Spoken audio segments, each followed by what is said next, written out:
Hello students. इस class में हम पढ़ेंगे पीरियोडिक टेबल के बारे में। पीरियोडिक टेबल में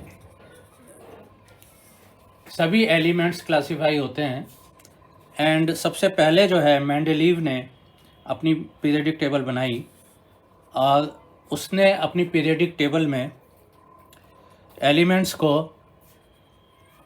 एटॉमिक मास के इंक्रीजिंग एटॉमिक मास के बेस पे उनको अरेंज किया। Elements were arranged according to increasing atomic mass and he gave the law that properties of elements they are periodic function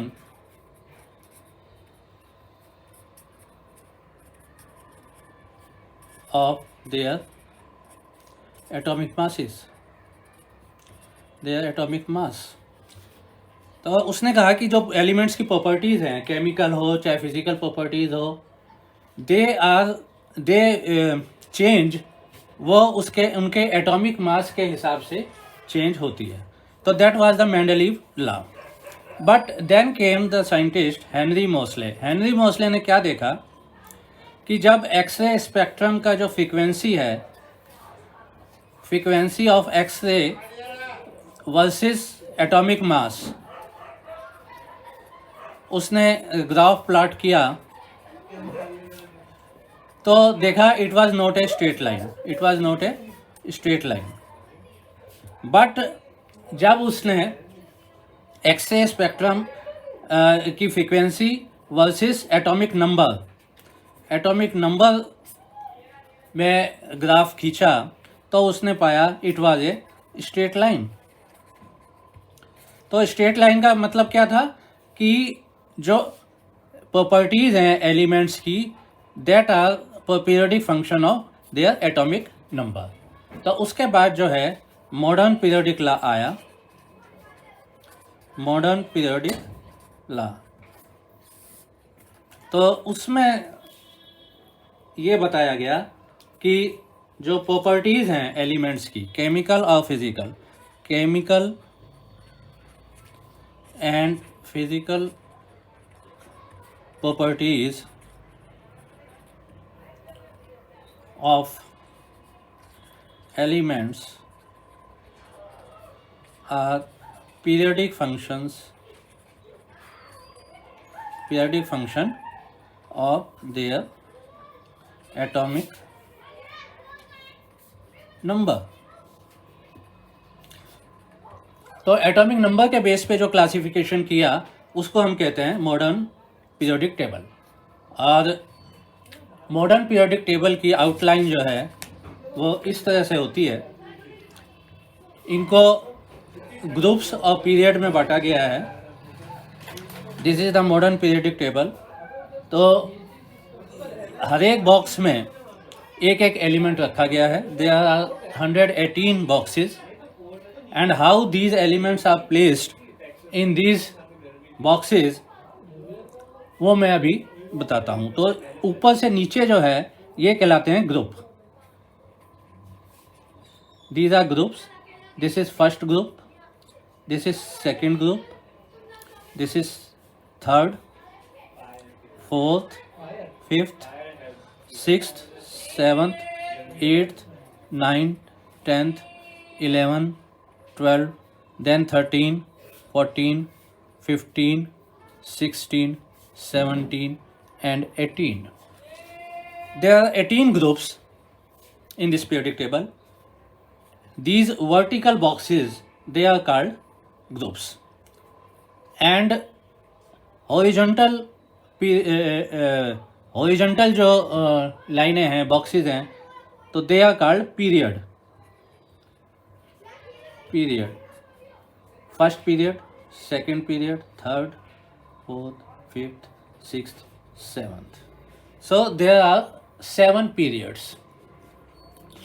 Now we see that the elements are placed according to their increasing atomic numbers। तो इसमें सबसे पहले atomic number जिसका 1 है वो आएगा, that will be hydrogen. और जो सबसे आखिरी ग्रुप है 18वां ग्रुप, उसमें आएगा हीलियम। इसका एटॉमिक नंबर है 2। अब हम 3 वाला लेते हैं, तो 3 वाला जो है number atomic number 3 and that is lithium. 4 is beryllium. और ये जो है पीरियड कहलाएगा सेकंड पीरियड, और ग्रुप कहलाएगा, this is lithium is in group 1 and beryllium is in group 2। अब इसके बाद 5 एटॉमिक नंबर बोरोन, फिर 6 एटॉमिक नंबर कार्बन, फिर 7 एटॉमिक नंबर नाइट्रोजन। इस तरह से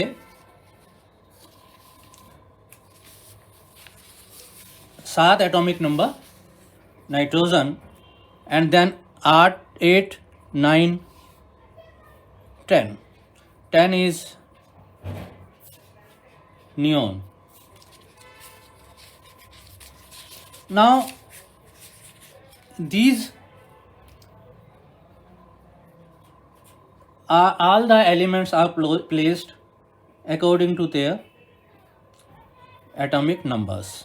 ठीक है, 11, 12, 13, 14, 15, 16, 17 and 18। So these atomic numbers के बेस पे 8 में आ गया ऑक्सीजन, और 9 में आ गया फ्लोरीन।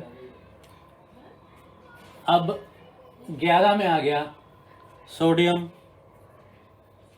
12 का है magnesium, and then 13 aluminium, and 14 is silicon, and 15 is phosphorus, 16 sulfur, and 17 chlorine, and 18 is argon। Now these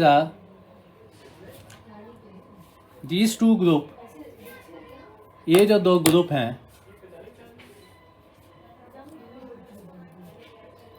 ये 2 ग्रुप कहलाते हैं एस ब्लॉक, और तीसरे ग्रुप से 12वें ग्रुप तक ये कहलाते हैं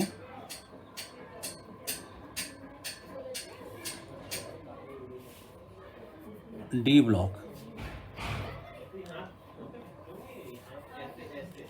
और 13वें ग्रुप से 18वें ग्रुप तक कहलाते हैं पी ब्लॉक एलिमेंट्स।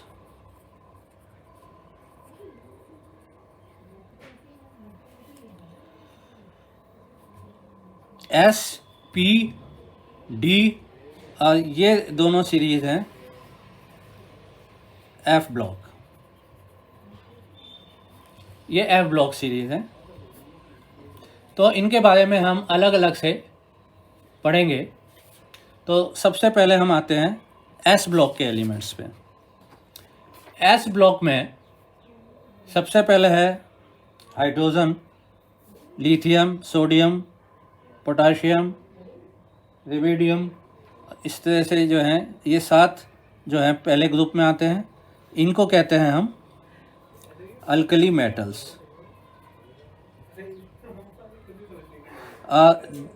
टू के ग्रुप 2 के कहलाते हैं alkaline earth metals. Alkaline earth metals। Now group 1 called alkali metals. Why? Because they form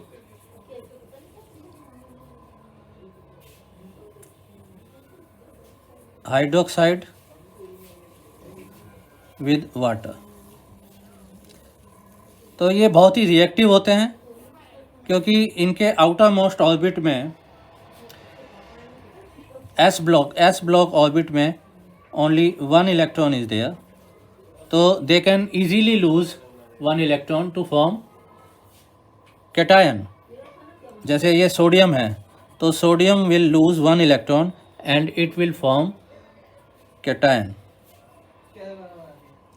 and when sodium is dissolved in water it forms Na sodium hydroxide, ठीक है, plus hydrogen is release.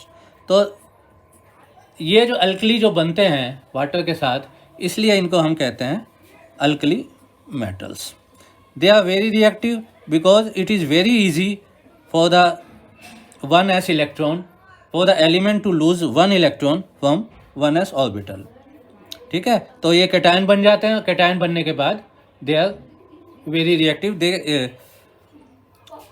they combine with other elements. Now melting and BP is low. Why it is low? Because they are very reactive and can easily break up when get heat. तो उनका जो melting point और blood boiling point है that is always low. अब है group 2। पहले इन्हें group 2A कहा जाता था, लेकिन but in modern periodic table it is called group 2।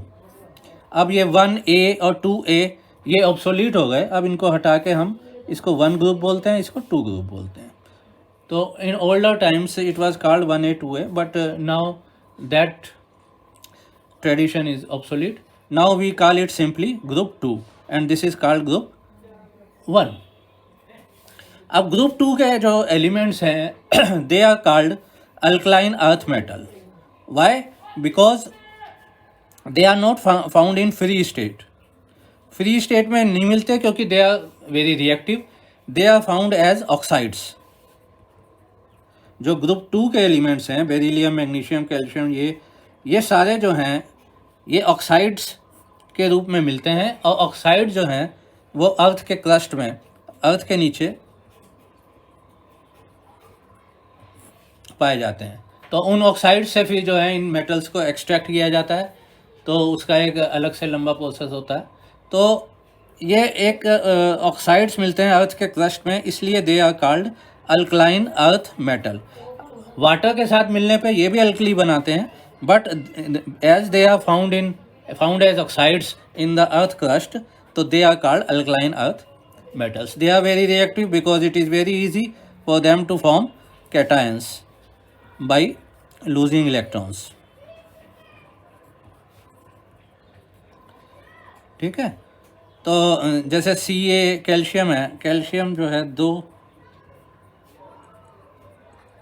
दो इलेक्ट्रॉन अपने ऑक्सीडेशन स्टेट इसकी 2 है और 2 इलेक्ट्रॉन खो के Ca2+ आयन बन जाता है और that will react with other elements easily. So they are very reactive metal. और मेल्टिंग पॉइंट और बॉइलिंग पॉइंट इनके भी लो होते हैं, ठीक है। एंड एस ब्लॉक एलिमेंट्स, तो ये जो 2 ग्रुप हैं 1 और 2 ये एस ब्लॉक एलिमेंट्स हैं। Why S block elements? Because जो वैलेंसी इलेक्ट्रॉन्स हैं इनके they are found in S orbital. अगर आप इसकी ये देखेंगे तो ये हाइड्रोजन को छोड़ के बाकी सभी मेटल हैं। तो लिथियम का जो इसका हाइड्रोजन का है 1s1, लिथियम का है 2s1 1s2 2s1 बिकॉज इसका 3 है एटॉमिक नंबर और सोडियम का 11 है तो इसका 3s1 है। तो हर एक इसमें एस ब्लॉक में सबके वैलेंसी इलेक्ट्रॉन है, ऐसे ही इसमें एस ब्लॉक में सबके वैलेंसी इलेक्ट्रॉन है। इसका है Mg का 3s2, बेरिलियम का है 2s2, 3s2, 4s2। तो एक नया शेल जो है हर एक में, जैसे जैसे पीरियड बदलता जा रहा है नया शेल आता जा रहा है। इसका 5s2, ठीक है, और बेरियम का हो गया 6s2, ये 7s2। तो इस तरह से जो है s ब्लॉक में है इनके वैलेंसी इलेक्ट्रॉन्स, ठीक है, और आउटर मोस्ट ऑर्बिटल भी यही है इनका। तो इसलिए इनको जो है s ब्लॉक एलिमेंट कहा गया है। अब इनकी एक कैरेक्टरिस्टिक और है, अब वो है कि इनके फ्लेम जो हैं, जब हम इनको फ्लेम, इनके किसी भी कंपाउंड को फ्लेम में ले जाते हैं तो क्या होता है कि इनकी एक कलर्ड फ्लेम निकलती है। लिथियम की रेड निकलेगी, सोडियम की येलो, पोटाशियम की वायलेट, आरबी की रेड वायलेट रेबिडियम, और CS की ब्लू, कैल्शियम की। इस तरह से जो है इसकी कलर्ड क्यों निकलती है? बिकॉज जो एनर्जी है, एनर्जी जो रेडिएशन एनर्जी जो एब्जॉर्ब होती है रेडिएशन के रूप में बाय द इलेक्ट्रॉन, तो वो विजिबल लाइट रेंज में होती है, विजिबल लाइट रेंज। तो जो एब्जॉर्ब हो जाती है, बाकी जो कंप्लीमेंट्री कलर होता है वो उसका कलर बन जाता है फ्लेम का। तो इस तरह से ये कलर्ड होते हैं। अब हम आते हैं, ये हो गया S ब्लॉक। अब हम आते हैं P ब्लॉक पे। ये हैं P block elements, P block. तो ये हैं, पहली वाली दो के हैं 2p, फिर है 3p, फिर ये 4p, then this is 5p and so on. तो जो वैलेंसी इलेक्ट्रॉन्स हैं वो इस तरह से p ब्लॉक्स में आते हैं। तो सबसे ऊपर वाला जो है ये 2p ब्लॉक है। तो 2p ब्लॉक में 6p के 3 ऑर्बिटल होते हैं, तो एक में 2 आ जाते हैं। तो ये 6 इलेक्ट्रॉन p ऑर्बिटल में आ सकते हैं। तो ये 6 एलिमेंट हैं, 1 2 3 4 5 6। तो ये 2p, ये 3p, ये 4p में, ये 5p, 6p, 7p। इस तरह से जो ये लास्ट वैलेंसी इलेक्ट्रॉन्स जो हैं that is in p orbital, और इनका जो जनरल इलेक्ट्रॉनिक कॉन्फ़िगरेशन है that will be ns2 np 1 to 6। तो n तो हो गया पीरियड का नाम, 2 अब जैसे बोरोन है तो बोरोन का क्या होगा, 2 पीरियड है, 2s2 और 2p1। इसका हो जाएगा 2s2 2p2। इस तरह से ये चेंज होते जाएंगे। इसका हो जाएगा 3s2 3p1 3s2 3p2। इस तरह से जो है ये इलेक्ट्रॉनिक कॉन्फ़िगरेशन इनके चेंज होते रहेंगे as per according to their atomic numbers. अब मेटालिक नेचर जो है इनकी इंक्रीज होती है down the group. Down the group जो है मेटालिक नेचर इंक्रीज हो रही है। एंड इसमें जो है, इसमें मेटल भी हैं, मेटलॉइड्स भी हैं और नॉन मेटल्स। मेटलॉइड्स होते हैं जो मेटल और नॉन मेटल के बीच में जो एलिमेंट्स होते हैं, दे आर कॉल्ड मेटलॉइड्स। अब हम ये देखेंगे कि मेटलॉइड्स कौन कौन से हैं। 8 मेटलॉइड हैं। 8 मेटलॉइड में है boron, silicon, germanium, arsenic, antimony, tellurium, polonium और टेनेसिन। तो ये मेटलॉइड हैं। जैसे हम अगर बोरोन से चलें, boron, silicon, then germanium, this germanium, then arsenic, then antimony, then tellurium, this tellurium, then polonium, this polonium, and then tennis, this। तो ये एक लाइन आ गई हमारे पास मेटलॉइड की। तो जो इसके नीचे हैं तो ये तो सारे हैं मेटल। ये मेटलॉइड्स की जो लाइन है ये डिवाइड कर दी है, इधर मेटल्स हैं और इधर नॉन मेटल्स हैं। तो इस तरह से जो है इस p ब्लॉक में जो है तीनों तरह के एलिमेंट्स हैं, मेटल भी है, नॉन मेटल भी है और मेटलॉइड भी है। और मैक्सिमम ऑक्सीडेशन स्टेट इनकी सबकी क्या क्या होती है, एस ब्लॉक के इलेक्ट्रॉन प्लस पी ब्लॉक के इलेक्ट्रॉन, इनका सम जितना भी है वो हम कहलाते हैं कि इतनी मैक्सिमम ऑक्सीडेशन स्टेट इसमें हर एक एलिमेंट की होती है। और एटॉमिक रेडियस जो है इंक्रीजेज डाउन द ग्रुप। जो अगर हम नीचे ऊपर से नीचे चलेंगे तो एटॉमिक रेडियस जो है बढ़ेगा। क्यों बढ़ेगा? क्योंकि नए शेल आते रहते हैं। इसमें 2p 2s2 2 है, 2s2 2p1, इधर 3s2 3, तो नए नए शेल आते जा रहे हैं, इसलिए एटॉमिक रेडियस भी बढ़ता रहता है। और एक्सेप्शन जो है एल्यूमिनियम और गैलियम में है कि एल्यूमिनियम का जो है रेडियस वो बड़ा है गैलियम से, तो ये एक्सेप्शन है एक। तो these are all P block element. ये कितने हैं? 6 × 6 36 एलिमेंट्स हैं। और इस तरह से जो है ये पीरियोडिक टेबल में इनका ये 13th to 18th group, 13th to 18th group में दे आर प्लेस्ड। सो अब हम आते हैं डी ब्लॉक एलिमेंट्स में। ये है डी ब्लॉक, 3rd ग्रुप से 12th ग्रुप तक डी ब्लॉक हैं। This is 3D, this is 4D, this is 5D and this is 6D। तो अब हम डी ब्लॉक में आते हैं और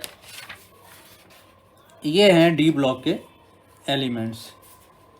इसका एटॉमिक नंबर है 21। इस तरह से जो है ये 22, 23, 24, 25 एंड सो ऑन। और इसका जो है जिंक का है 30। इस तरह से इसका है 39 एंड अच्छा, इसमें जो है एक मैं अभी आपको एक चीज़ बताना, ये जो है 18th ग्रुप, 18th ग्रुप जो है पी ब्लॉक एलिमेंट्स में जो 18th ग्रुप है, इसके बताने के बाद जो है फिर हम डी ब्लॉक एलिमेंट्स शुरू करेंगे। तो जो 18th ग्रुप है, इसमें ये जितने भी हैं ये इनको स्पेशल नाम दिया गया है। क्या नाम है इनका? Noble gases. These are noble gases. इनका अगर सबका आप वो देखेंगे इलेक्ट्रॉनिक कॉन्फ़िगरेशन, तो नियोन का होगा 2s2 2p6, इसका है 3s2 3p6, ऐसी 4s2 4p6। तो ये जो है इसमें 18th ग्रुप में जितने भी एलिमेंट हैं they are called noble gases, या फिर इनको कहते हैं इनर्ट गैसेस। इनर्ट गैसेस इसलिए क्योंकि they are not reactive, not reactive. Why? क्योंकि इनके जो आउटर मोस्ट ऑर्बिट है उसमें पी ब्लॉक में पूरे के पूरे 6 इलेक्ट्रॉन हैं, ठीक है, और दूसरा कोई नया शेल है नहीं। अब जो आउटर मोस्ट ऑर्बिट है उसमें पूरे के पूरे 6 इलेक्ट्रॉन्स हैं। इसका मतलब इनका ऑक्टेट पूरा है। एस ब्लॉक में एस में 2 और पी में 6, तो इनका ऑक्टेट पूरा है। तो they are highly stable. So stable होने के कारण ये किसी दूसरे एलिमेंट से रिएक्ट नहीं करते, तो इनका नाम दिया गया है नोबल गैसेस। अब हम आते हैं डी ब्लॉक पे। डी ब्लॉक पे मैं बता चुका हूँ, ये जो है these are the elements from 3rd group to 12th group, these are called D block elements.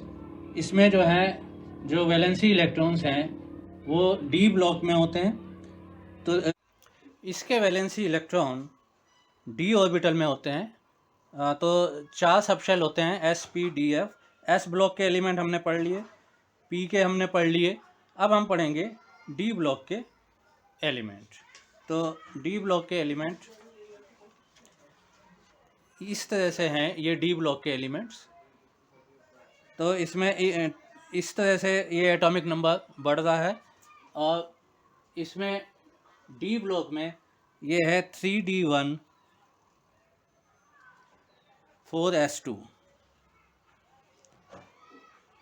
3D1 4s2। इनका जो जनरल इलेक्ट्रॉनिक कन्फिग्रेशन है वो है n-1 D, 1 से 10 तक जो है पहले D भरेंगे। इसमें 3D1 है, इसमें 3D2 आ जाएगा, ये 3D3, इस तरह से ये बढ़ते जाएंगे, और 3D10, तो ये 10 तक भरेंगे। फिर NS2, NS में या तो 1 होगा या 2 होंगे। तो इस तरह से जो है ये जनरल इलेक्ट्रॉनिक कन्फिग्रेशन है। इसमें एलिमेंट्स ये हैं।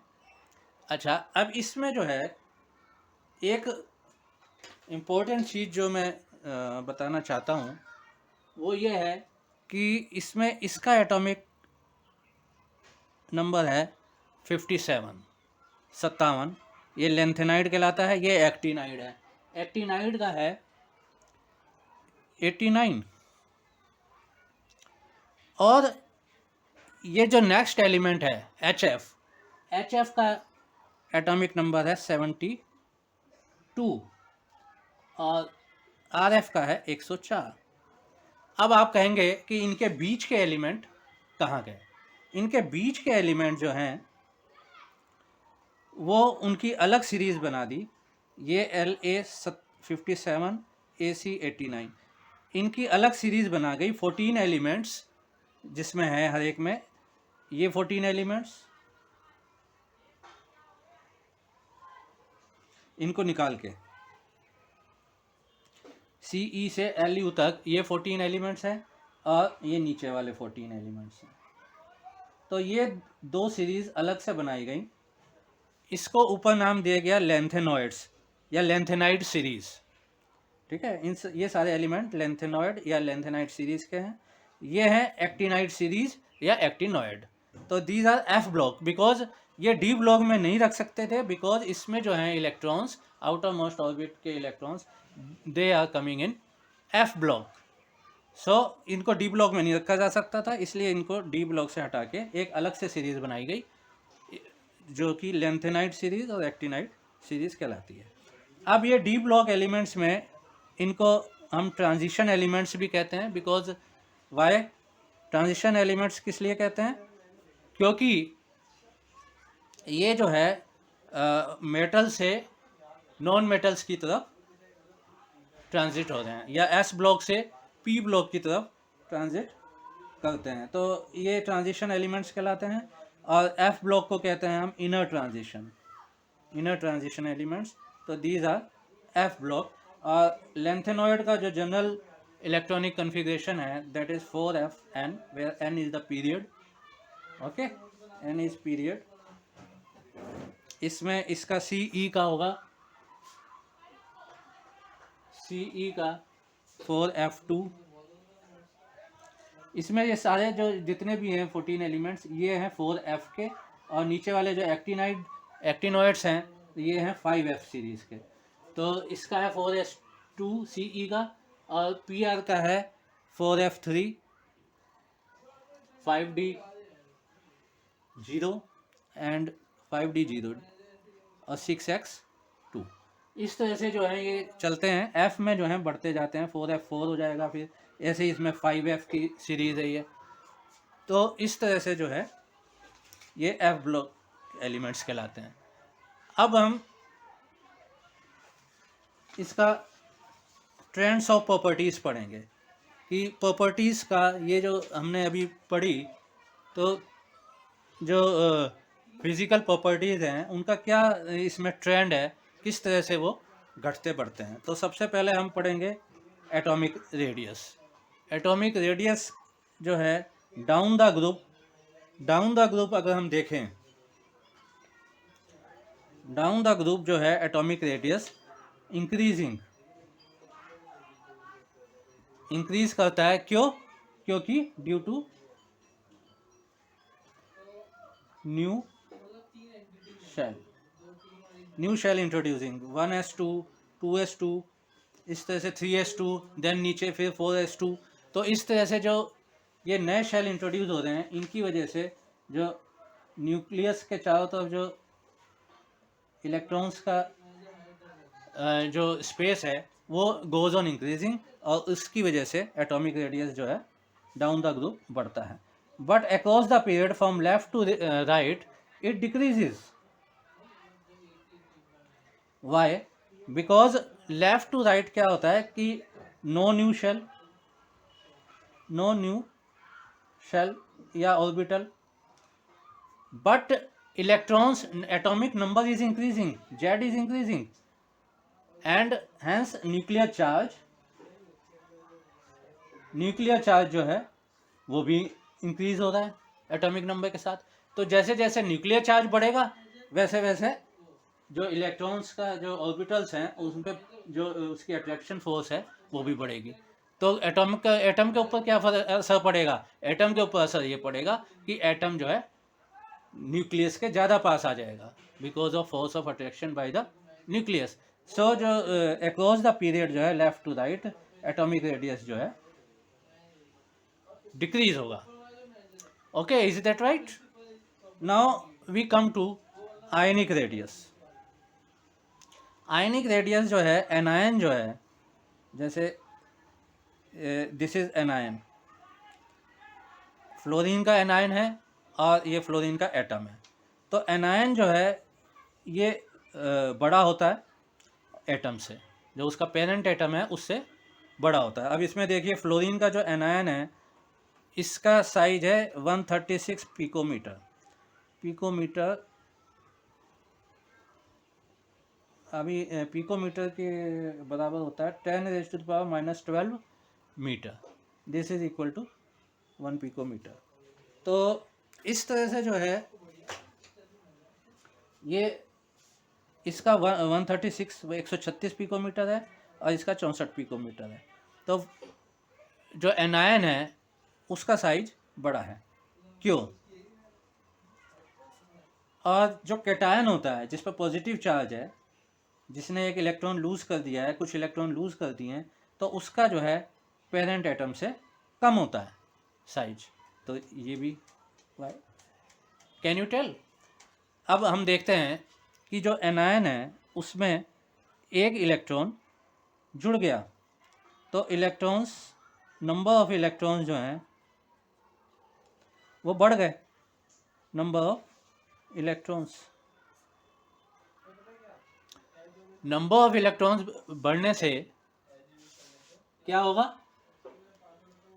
जो इलेक्ट्रॉन और न्यूक्लियस का पॉजिटिव चार्ज उतना ही है, लेकिन नेगेटिव चार्ज बढ़ गया तो उससे क्या होगा? उससे ये होगा कि उन दोनों के जो बीच में अट्रैक्शन फोर्स है, force of attraction, that will be more.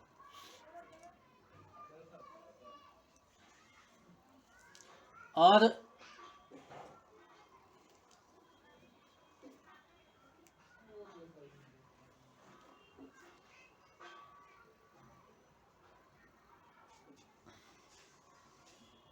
इसमें जो है जिसमें नेगेटिव चार्ज बढ़ गया तो नंबर ऑफ इलेक्ट्रॉन्स बढ़ गए और नंबर ऑफ इलेक्ट्रॉन्स बढ़ने से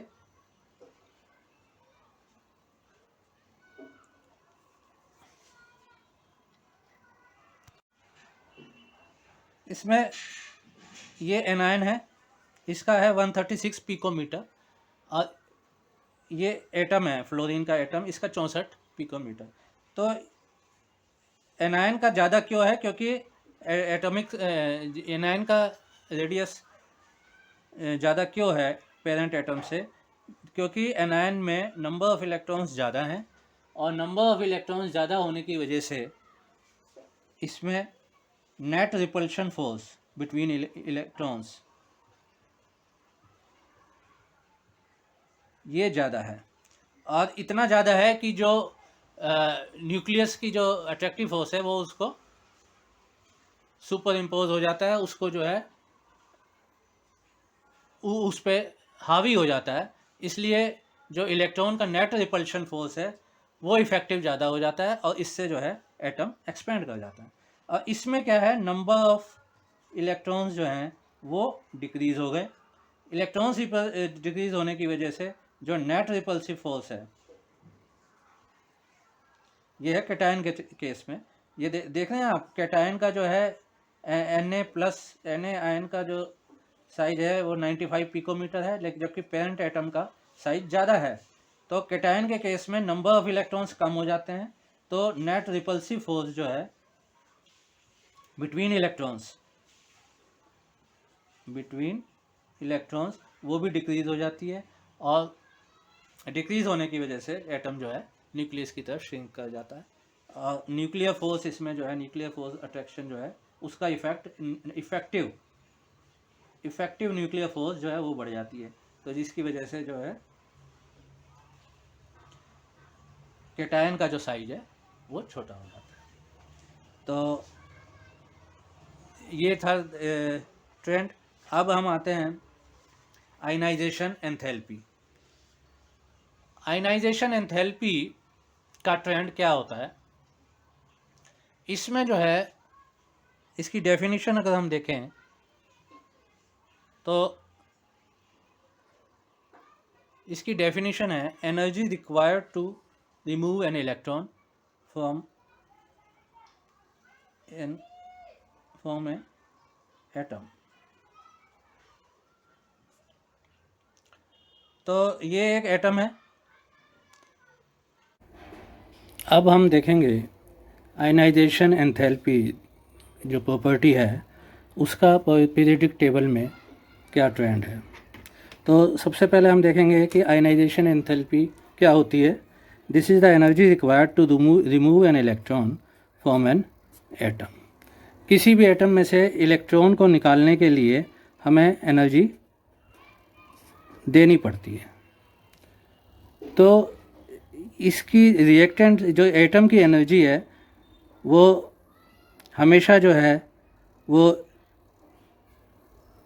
आयन के जो एनर्जी है, ये आयन बन गया और प्लस एक इलेक्ट्रॉन रिलीज़ हो गया। तो जो H2 है, जो आयन की एनर्जी है, that will always be greater than energy ionisation energy of H1 atom. Why? Because some energy has to be given to this atom, and so H2 will be always greater than H1, and delta H will always be positive because it is H2 minus H1. Because some energy has been added to this atom, then we have received the ion, we have got the ion, and the electron is released. So this ionization enthalpy is always positive, and its unit is kilojoule per mole.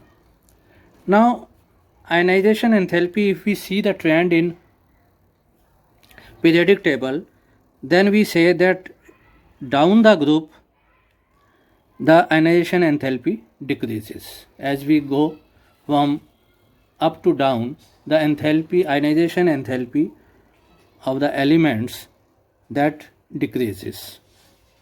As in case of, see, we take the example of this,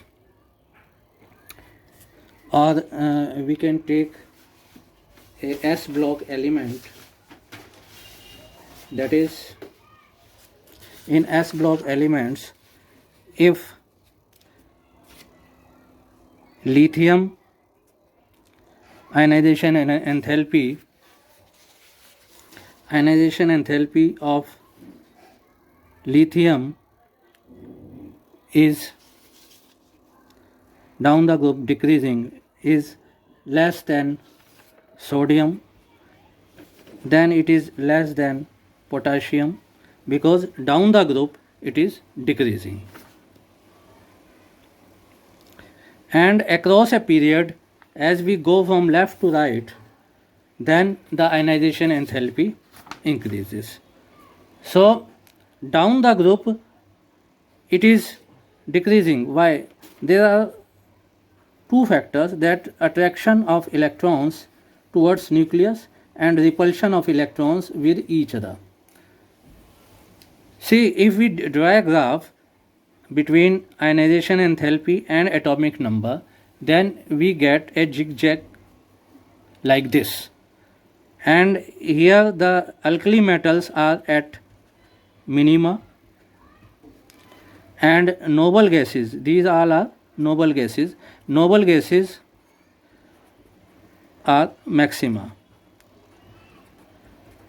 So to remove an electron from noble gases, we require a lot of energy, because noble gases are more stable, and to remove one electron from that stable outermost orbital, we require a lot of energy.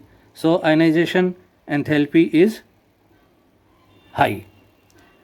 And the alkali metals का जो electron निकालने की जो energy है वो बहुत ही कम चाहिए होती है, इसलिए हम कहते हैं कि आयनाइजेशन एंथैल्पी इनकी मिनिमम पे आती है. तो ऐसा इसलिए होता है क्योंकि एक ये दो फैक्टर्स हैं, attraction of electrons towards nucleus, क्योंकि जैसे जैसे नंबर ऑफ शेल इंक्रीज होते रहते हैं, n=1, ये न्यूक्लियस है, this is nucleus, n=1, n=2, 3, तो जैसे जैसे इलेक्ट्रॉन्स जो हैं वो दूर होते जाते हैं, इसकी जो न्यूक्लियर चार्ज है, उस इफ़ेक्टिव न्यूक्लियर चार्ज वो कम होता जाता है, क्योंकि इनका डिस्टेंस बढ़ता जाता है. इसलिए और अक्रॉस द पीरियड, जैसे जैसे न्यूक्लियर चार्ज तो बढ़ रहा है, nuclear charge across the period बढ़ रहा है, बट नंबर ऑफ शेल नहीं बढ़ रहा है. तो न्यूक्लियर चार्ज जो है, effective nuclear charge is also increasing. As the effective nuclear charge increasing, so the removal of an electron will require more energy. So hence ionization enthalpy increases across a period. Now what is shielding effect? This has also got an effect on this ionization enthalpy. Shielding effect क्या होता है? Shielding effect ये है कि suppose ये nucleus है, positive charge, और this is outermost orbital where valency electrons are present. Valency electrons outer most orbit में है, और इसमें जो है, इसके जो पहले इनर कोर इलेक्ट्रॉन्स हैं, इसमें they are filled with electrons. तो ये जो इलेक्ट्रॉन्स हैं, ये इन इलेक्ट्रॉन्स पे एक शील्डिंग इफेक्ट डालते हैं, जिससे क्या होता है, जो नेट न्यूक्लियस का इफेक्ट है,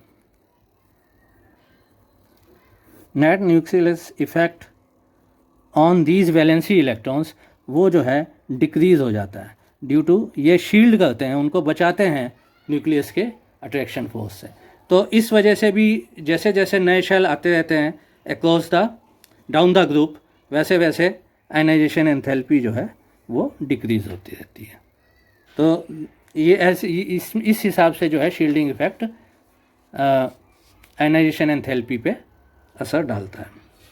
नाउ अब आता है electron gain enthalpy. Electron gain enthalpy है कि कोई भी एटम में अगर हम इलेक्ट्रॉन ऐड कर दें और हमें मिलेगा एनायन, तो इसमें जो एनर्जी चाहिए, रिक्वायर्ड एनर्जी, उसको हम कहते हैं इलेक्ट्रॉन गेन एंथैल्पी. जैसे मान लीजिए ये है, इसकी H1, इसमें हमने H1 है, इसकी H2 है. अगर H2 जो है H1 से कम है, तो डेल्टा EGH जो इलेक्ट्रॉन गेन एंथैल्पी है वो नेगेटिव होगी, और H2 अगर ग्रेटर देन H1 है, then delta EGH electron gain enthalpy will be positive. तो exothermic means negative electron gain enthalpy. Exothermic में क्या है, एनर्जी जो है H1 की एनर्जी कम है और H2 की एनर्जी कम है और H1 की ज़्यादा है, तो इसमें क्या है, एनर्जी रिलीज होगी, एनर्जी विल रिलीज। और इसमें हमें जो H2 जो है ज़्यादा है और H1 कम है, तो हमें H1 में एनर्जी देनी पड़ेगी, तो एनर्जी जो है हैज़ टू बी गिवन। इसमें एनर्जी रिलीज हो रही है, इसमें energy has to be given so that electron is added to the atom and anion is formed। तो अब इनका ट्रेंड क्या होता है? जनरल ट्रेंड है कि इलेक्ट्रॉन गेन एंथैल्पीज, ये जनरल रूल है इसका, जनरल ट्रेंड,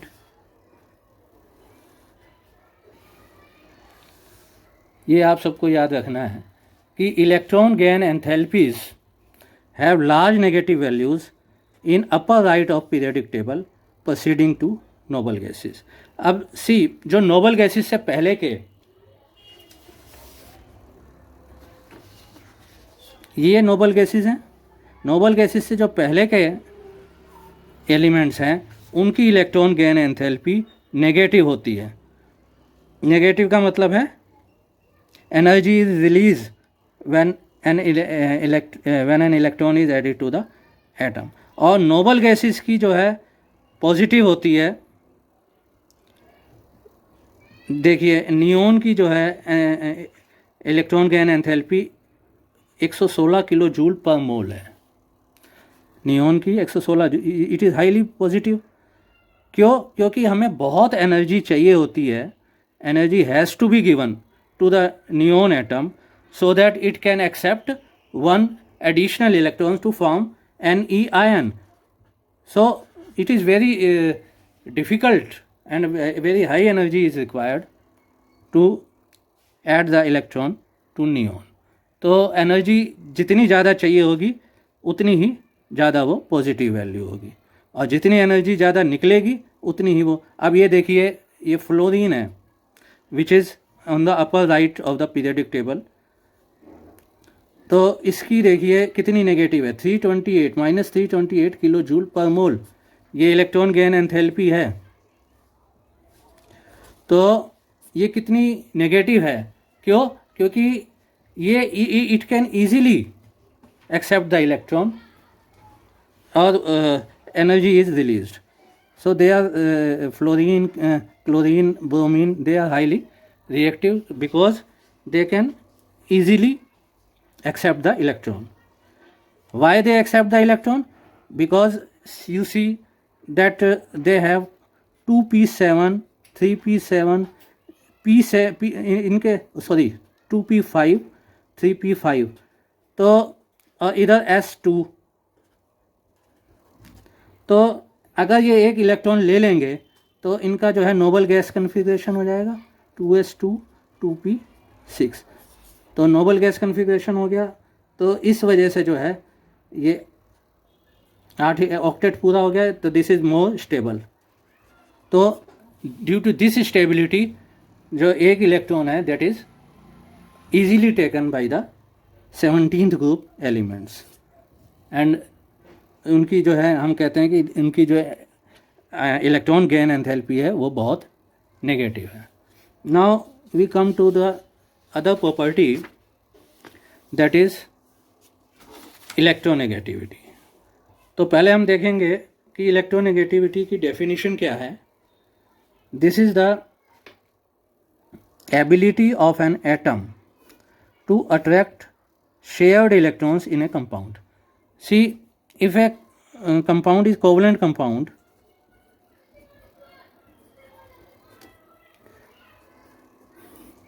तो कोवलेंट कंपाउंड में क्या है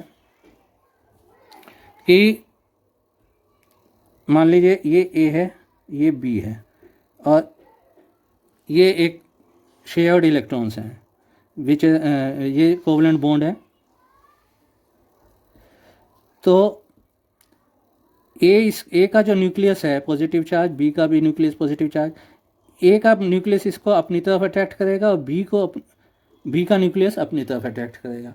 तो ये जो है ये कहलाती है electronegativity, to pull the shared electrons. तो जिसकी इलेक्ट्रोनेगेटिविटी ज़्यादा होगी ये शेयर्ड इलेक्ट्रॉन्स उसी की तरफ शिफ्ट हो जाएगा। मान लीजिए ए की इलेक्ट्रोनेगेटिविटी ज़्यादा है तो ये कुछ इस तरह से आ जाएगा, ठीक है, क्योंकि ए की electronegativity is more than B. अब इसका पीरियोडिक टेबल में क्या ट्रेंड है, ये this increases across a period. जब लेफ़्ट टू राइट जाते हैं तो ये इंक्रीज करता है और decreases down a group. Electronegativity decreases down a group. जैसे जैसे हम नीचे जाते हैं ग्रुप के इलेक्ट्रोनेगेटिविटी डिक्रीज होती रहती है। तो इलेक्ट्रोनेगेटिविटी क्यों डिक्रीज होती है? बिकॉज जो हम नीचे जा रहे हैं डाउन द ग्रुप क्या हो रहा है? डाउन द ग्रुप एन की वैल्यू इंक्रीज हो रही है जो प्रिंसिपल क्वांटम नंबर है। तो नंबर ऑफ शेल्स या ऑर्बिटल्स, आउटर मोस्ट ऑर्बिटल में जो इलेक्ट्रॉन है, नंबर ऑफ शेल्स इंक्रीज हो रहे हैं। तो जो पॉजिटिव चार्ज का न्यूक्लियस का जो फोर्स है, न्यूक्लियस फोर्स, वो डिक्रीज होता है क्योंकि नंबर ऑफ शेल्स जो हैं, एटम का साइज बढ़ रहा है। तो जब ये फोर्स कम हो रही है न्यूक्लियस की, तो न्यूक्लियस की फोर्स जब कम हो रही है तो जो शेयर्ड इलेक्ट्रॉन्स हैं उस पर भी फोर्स कम हो जाएगी, ठीक है ना। तो न्यूक्लियस की फोर्स शेयर्ड इलेक्ट्रॉन्स पे जब कम होगी तो हम कहेंगे कि इलेक्ट्रोनेगेटिविटी भी डिक्रीज कर रही है डाउन द ग्रुप। अब ये इलेक्ट्रोनेगेटिविटी कैसे हमने किस स्केल पे नापते हैं? तो ये पॉलिंग ने एक स्केल दिया, इसमें फ्लोरीन को जो है इलेक्ट्रोनेगेटिविटी 4 की दी, 4, और इससे कंपेयर करके बाकी एलिमेंट्स को भी, जिसकी इलेक्ट्रोनेगेटिविटी ज़्यादा थी उसकी ज़्यादा और जिसकी इलेक्ट्रोनेगेटिविटी कम थी उसकी कम करके जो है फ्लोरीन से कंपेयर करके उनकी अपनी वैल्यूज़ दी गई। तो अब डाउन द फ्लोरीन के बाद आता है क्लोरीन। तो क्लोरीन की जो है 4 से कम होगी क्योंकि डाउन द ग्रुप में क्लोरीन इससे नीचे आता है। तो क्लोरीन की इलेक्ट्रोनेगेटिविटी फ्लोरीन से कम होगी और ब्रोमीन की और कम होगी, ठीक है ना, डाउन द ग्रुप। तो इस तरह से जो है this is the trend of electronegativity. Now we do some questions. There are some interesting questions which I would like to do. These are the questions. Here, why first ionization enthalpy of boron is less than ionization enthalpy of beryllium? So this is very interesting question, and we will answer. We will see that why boron has, we see that boron has atomic number 5, okay, and it's 1s2 2s2 2p1. This is the electronic configuration of boron. और जो beryllium है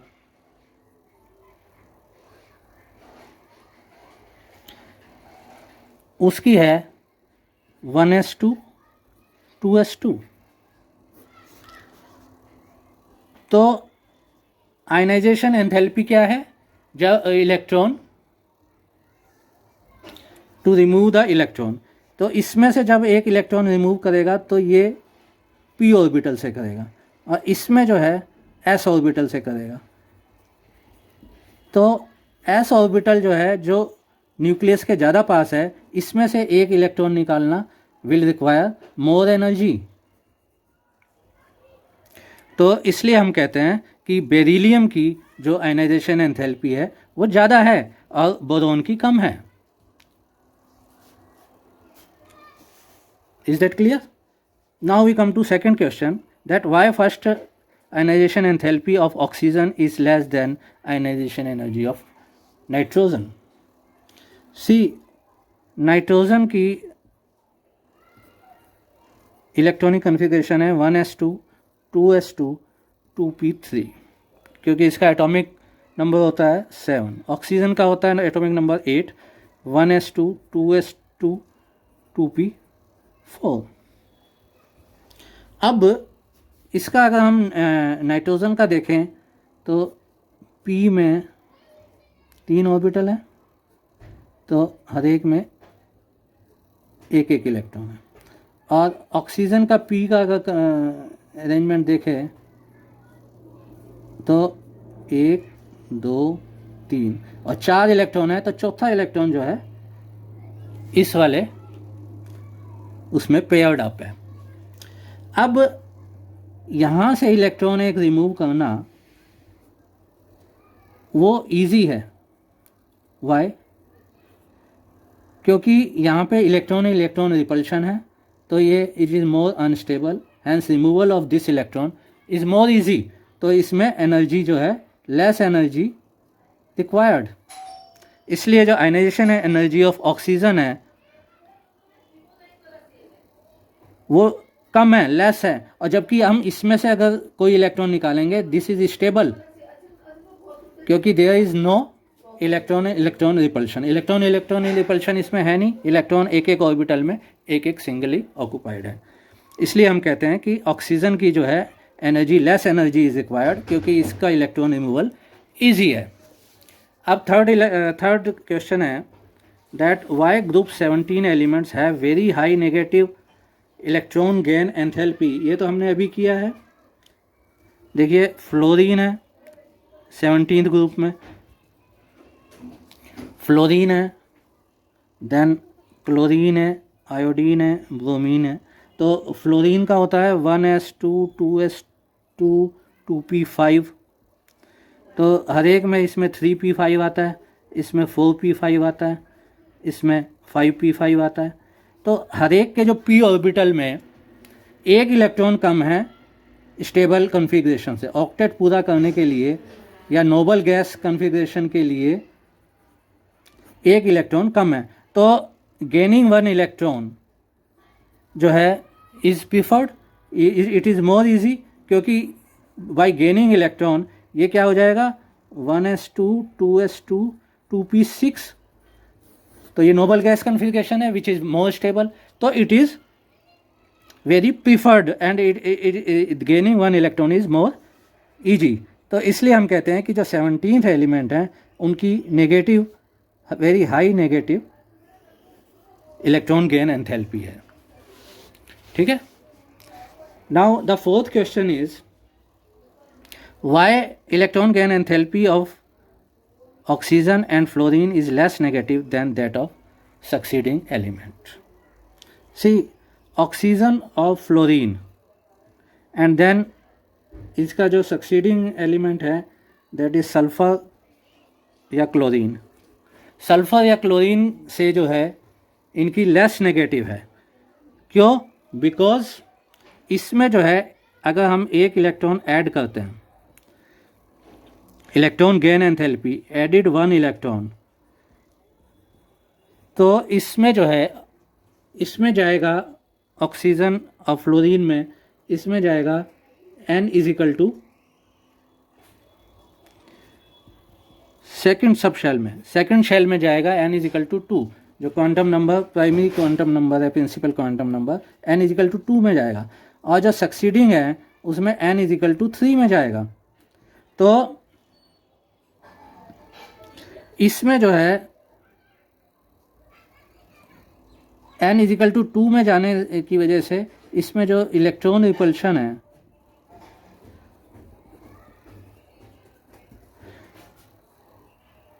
वो ज़्यादा है, क्योंकि आसपास के जो इलेक्ट्रॉन्स है वो ज़्यादा इलेक्ट्रॉन रिपल्शन होगा, क्योंकि इसमें जो है प्रिंसिपल क्वांटम नंबर कम है और ये इलेक्ट्रॉन इलेक्ट्रॉन रिपल्शन ज़्यादा होगा। लेकिन जब n is equal to 3 atomic size ज़्यादा है तो इलेक्ट्रॉन इलेक्ट्रॉन रिपल्शन जो है वो कम होगा। तो इसलिए ऑक्सीजन और फ्लोरीन की जो ये इलेक्ट्रॉन रिपल्शन कम है, इसलिए जो है इसमें प्रिफर्ड है, तो ये ज़्यादा नेगेटिव होगी, इसकी इलेक्ट्रॉन गेन एंथैल्पी ये ज़्यादा नेगेटिव होगी, क्योंकि इसमें इलेक्ट्रॉन इजीली एंटर कर जाएगा due to less electron repulsion. So I think this is clear, and thank you for watching the video.